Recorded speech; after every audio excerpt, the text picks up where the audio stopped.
మద్యపానం ఆరోగ్యానికి హానికరం అని నెత్తి నోరు కొట్టుకొని చెప్తున్న మందుబాబులు లెక్క చేయడం లేదు. చావును ఎవరూ ఆపలేరు. ఈ ప్రపంచంలో ఏది శాశ్వతం? బతికినన్ని రోజులు ఫుల్ ఎంజాయ్ చేసి చచ్చిపోతాం అంటూ మద్య పురాణం చెబుతున్నారు. అలాంటి అరివీర తాగుబోతులకు ప్రపంచ ఆరోగ్య సంస్థ దిమ్మ తిరిగే మ్యాటర్ చెప్పింది. మద్యపానం నరకానికి షార్ట్ కట్ అని, తాగుడు వల్ల ఏటా ప్రపంచవ్యాప్తంగా 26 లక్షల మంది చచ్చిపోతున్నారని వెల్లడించింది. ప్రస్తుతం ఈ భూమి మీద 40 కోట్ల మంది మందుబాబులు, మత్తుబాబులు ఉన్నారు. 20 కోట్ల మందికి మౌత్లో చుక్క పడితేనే మైండ్ పనిచేస్తోంది. ఏటా సంభవించే మరణాల్లో లిక్కర్ చావుల వాటా 5%. ప్రతి 20 చావుల్లో ఒక చావు మత్తు పాపమే. తాగుబోతులు క్యాన్సర్, మానసిక రోగాలు పుట్టలుగా మారిపోతున్నారని, రోడ్డు ప్రమాదాల్లో నుజ్జు అవుతున్నారని WHO ఆందోళన వ్యక్తం చేసింది. ఇప్పటికైనా మేల్కోకపోతే ముందు తరాలు కాస్త మందు తరాలుగా మారతాయని వార్నింగ్ ఇచ్చింది. వరల్డ్ హెల్త్ ఆర్గనైజేషన్ తన దగ్గరున్న లేటెస్ట్ ఆల్కహాల్ డేటాతో global status report on alcohol health and treatment of substance use disorder పేరుతో నివేదికను విడుదల చేసింది. 2019 నాటికి అన్ని దేశాల నుంచి సేకరించిన డేటాతో ఈ నివేదికను రూపొందించారు. ఇందులోని వివరాల ప్రకారం 2019లో మద్యపానంతో 26 లక్షల మంది చనిపోయారు.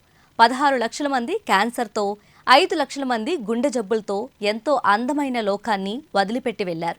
ప్రపంచవ్యాప్తంగా 40 కోట్ల మంది ఆల్కహాల్ డ్రగ్స్ యూజర్లున్నారు. 21 కోట్ల మంది మందుకు బానిసలయ్యారు. మందు జబ్బులతో పోయిన 26 లక్షల మందిలో 20 లక్షల మంది మగవాళ్లే కావటం విశేషం. చనిపోతున్న ప్రతి 100 మంది మగవాళ్ళలో 7 కేవలం మందు వల్లే టపా కట్టేస్తున్నారు. చనిపోయిన వారిలో అత్యధికం 20 నుంచి 39 ఏళ్ల లోపున్న వాళ్లే. 3 లక్షల మంది డ్రంక్ అండ్ డ్రైవ్ ప్రమాదాల్లో ప్రాణాలు పోగొట్టుకుంటున్నారు. మన దేశ జనాభాలో 2019 నాటికి 31% మంది మందుబాబులు, మందు బేబీలు ఉన్నారు.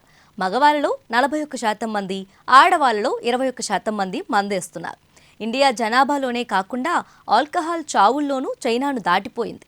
మన దేశంలో ప్రతి 1,00,000 జనాభాలో 38 మంది తాగుడు వల్ల చనిపోతుంటే, చైనాలో కేవలం 16 మంది మాత్రమే ప్రాణాలు విడుస్తున్నారు. ఇండియాలో యువతీ యువకుల్లో మద్యపానం విపరీతంగా పెరుగుతుంది. 15 ఏళ్లు పైబడిన వాళ్లలో 31.2% మంది మందు కొడుతున్నారు. అయితే ప్రపంచవ్యాప్తంగా కాస్త ఊరటగా సగటు మందు వాడకం కొద్దిగా తగ్గింది. 2019 నాటికి తలసరి మందు వాడకం 5.5 లీటర్లు. 2011లో ఇది 5.7 లీటర్లు. ప్రస్తుతం మన దేశంలో తలసరి వాడకం 4.9 లీటర్లు. యువత విపరీతంగా మద్యానికి బానిసలు కావడంతో 2030 నాటికి 6.7 లీటర్లకు చేరనుందని WHO అంచనా.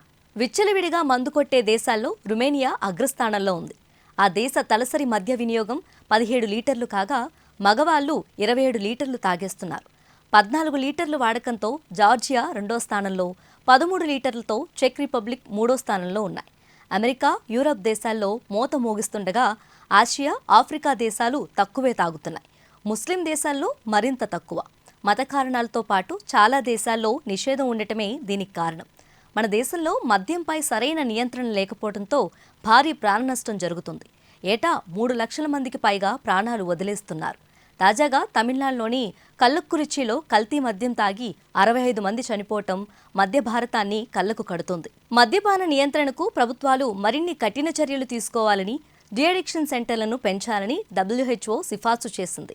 మందుకు గట్ చెక్ పెట్టాలంటే పన్నును రెట్టింపు చేయాలని WHO గతంలోనే సిఫార్సు చేసింది. దీనిపై తీవ్ర విమర్శలు వచ్చాయి. మందు రేట్లు పెరిగితే పేదలు మందు కోసం మరింత ఖర్చు చేస్తారని, అది మరింత ప్రమాదకరమని ఆందోళన వ్యక్తమైంది.